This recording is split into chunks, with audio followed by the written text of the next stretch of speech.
Boy, and what a book it was. Jim Booker joins us now, and guys, between the three of us, of course, we spent a lot of time with Carl, both on and off the air. But Marcia, perhaps no one more than you. You guys were a team, not only here but elsewhere for a long time. 2 stations, and I tell you, and all of us got a chance to know him as the newsman. But I was fortunate to know his personal life.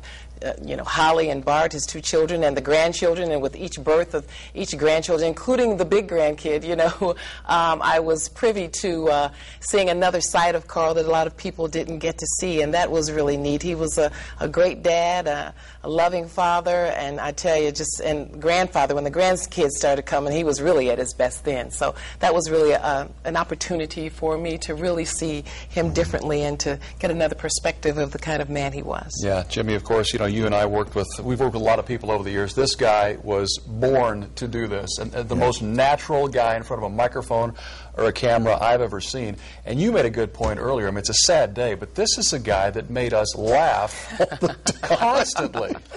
Well, just for instance, in the studio here, the coat rack over here, remember he had about 150 sport coats, so he would just come in and pick out, and match a tie and go on his way. But, he loved the air show. We talked about that. Yeah. Any assignment at the air show, the man loved aviation.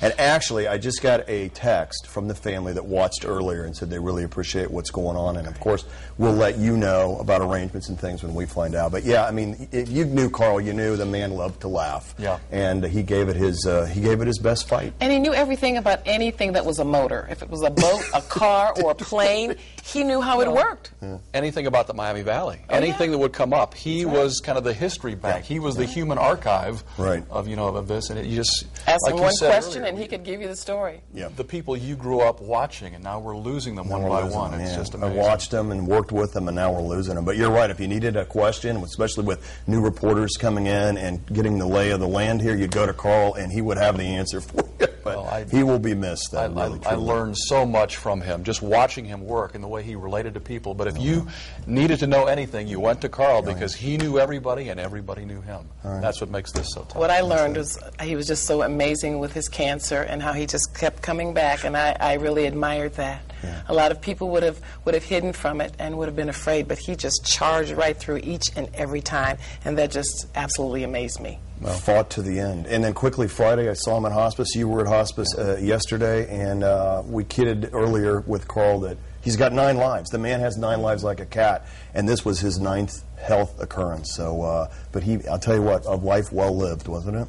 Something else.